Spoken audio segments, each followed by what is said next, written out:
Hello. Today's topic is all about sales and a bit of tips on hair loss as requested by few people. Firstly, I'll talk about the selling. I'm going to compare two countries, how they sell the beauty products in the retail industry, purely based on my experiences. The country where I'm living in right now, Sydney in Australia, and when I travel to see my family back in India, that's in Chennai.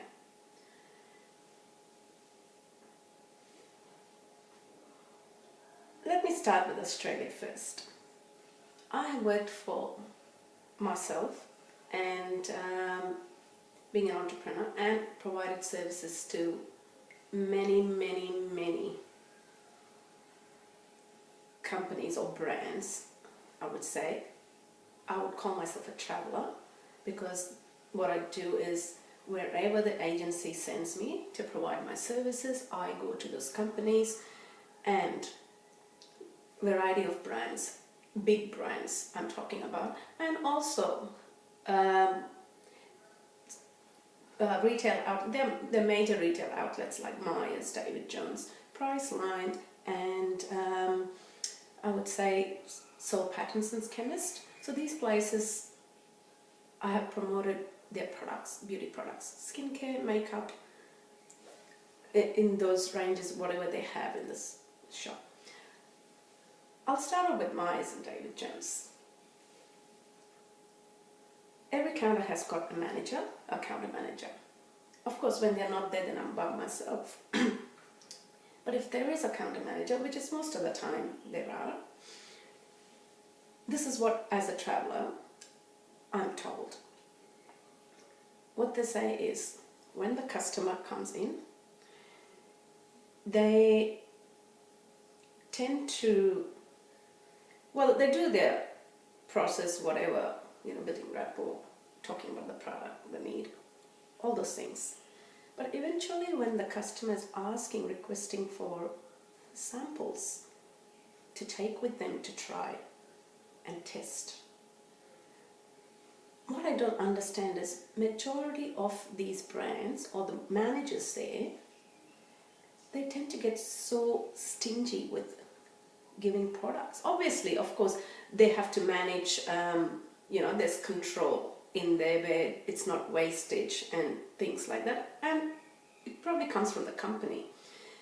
But what I found is there should be someone who should be able to pass the message to the company and say, if you're not going to give enough products or the product for the client to test on their skin, not just sitting there and rubbing and kind of showing them what the product is like, but people like to take with them and test and trial, because the only reason is people are allergic. Allergies doesn't happen straight away, it takes a while, it depends on the skin type. So they're so stingy and they hold on to these samples, and they'll give one, and I get to be told as well just to give one to the customer, because whether the packaging is expensive or whatever the reasons are. But if that's the case, why don't they change the packaging? Why don't they make it simple, where it's easier to give to the customers and let them take it, be generous, take it, try it, test it, trial it, and come back. And most of them do come back.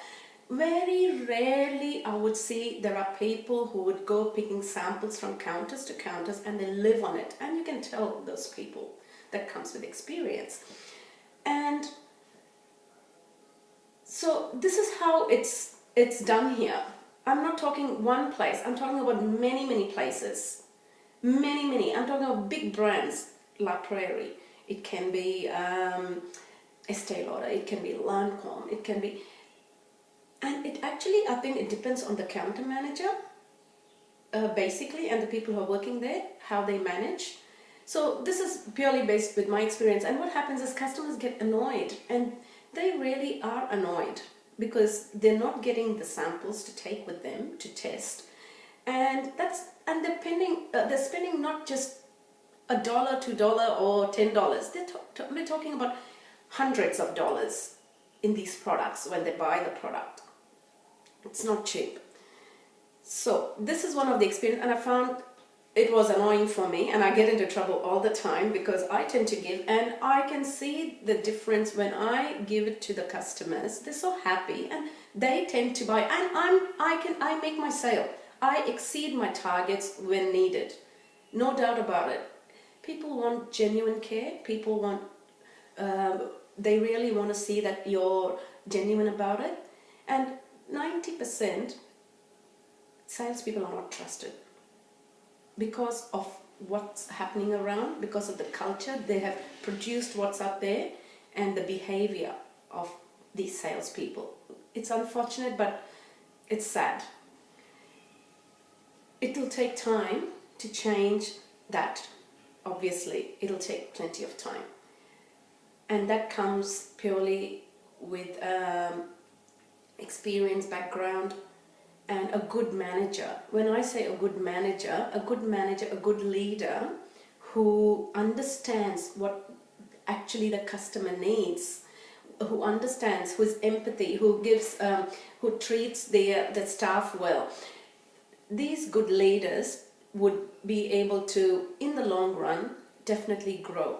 But I think it depends on the business they're working for and how much power they have. But obviously, when I feel any business, if you give them the feedback, if you tell them this is what is happening and this is how they can improve, and they can improve the performance of these people or improve the profitability of the company, who wouldn't want that?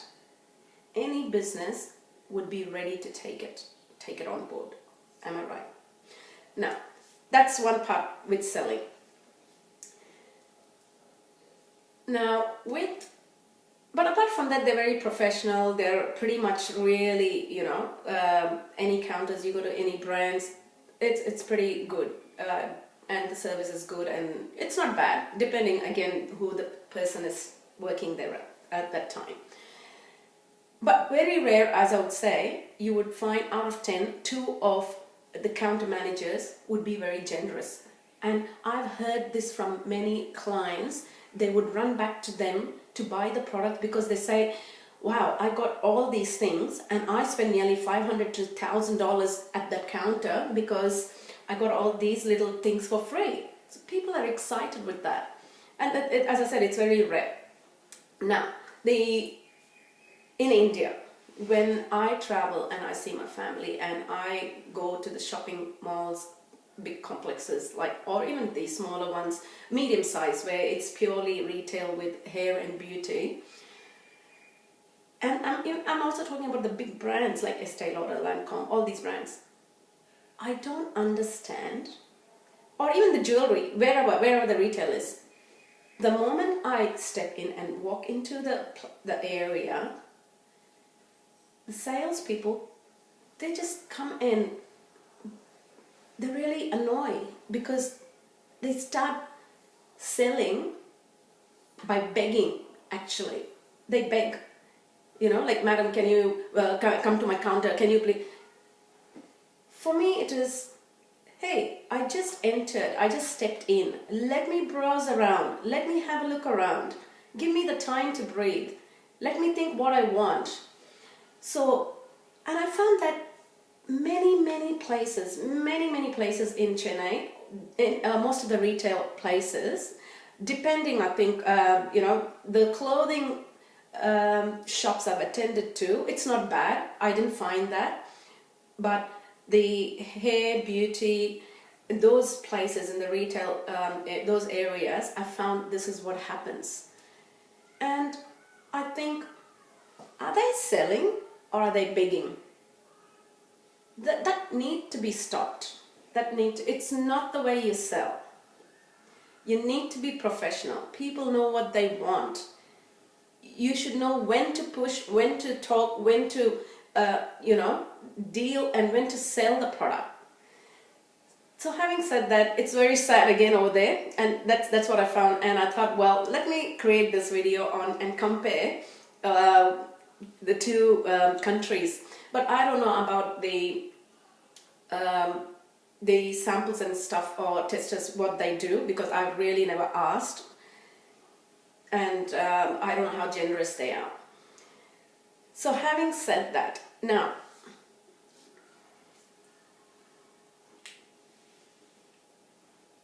having compared those two, these are the main things, which is the main thing actually for selling. I'll talk about the hair. Hair loss. Why would anybody lose hair? It's very simple to understand if you know why people lose hair. 1, hereditary. 2, stress.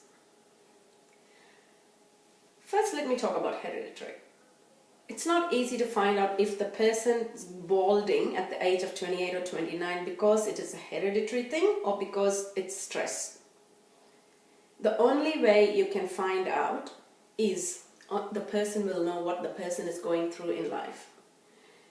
And you can test that by taking vitamins for hair, or you get many liquids or health stuff for hair, and you can try that for 2 months easily. And of course, good shampoos, good conditioners, there are good ones there. I don't know about India. Again, go online. Brands nowadays are all online and you can buy it online. If you can do that, I would strongly advise to do that. Now, so with the multivitamins or vitamins, what I'm talking about for the hair, try it for 2 months. You will see the result, because I have tested and trialed, and I know the difference of the ones which suited me, because we all go through stress. Come on, we don't have a balanced diet every day. We don't eat everything balanced. I take many multivitamins, and I carry it with me. I carry it wherever I go, and I make sure I take that every day, because we need to balance. And not many people realize that you need multivitamins or particular vitamins to balance their system, body system. So go online, Google, and find out. Do a bit of research. Talk to people. What is good? What has worked? That's the only way, because to me, this product would have worked for my body, for my hair. It could be different for you. So the only way is, yes, spend the money, trial it. Without doing that, you will not be able to know what works for you personally and what doesn't. People will recommend based on their, like for me, I would say GNC, or for me it has worked, and there are some other products. But based on that, if there are a number of people who gives you some feedback, try those products and see how it works on you. And having said that, I would like to keep my video very short, and therefore thank you for listening, and I appreciate your time. Hope I have given you some important information to those who are in the selling or the retail industry, would have got my message, and to those who need some help with hair loss, definitely I hope it has helped. And manage your stress. It's a very important thing. Your surrounding, your atmosphere. Eat well, sleep well, be happy, exercise daily. These are the things would help you in a daily life. Enjoy life, guys. Thank you so much, and bye for now.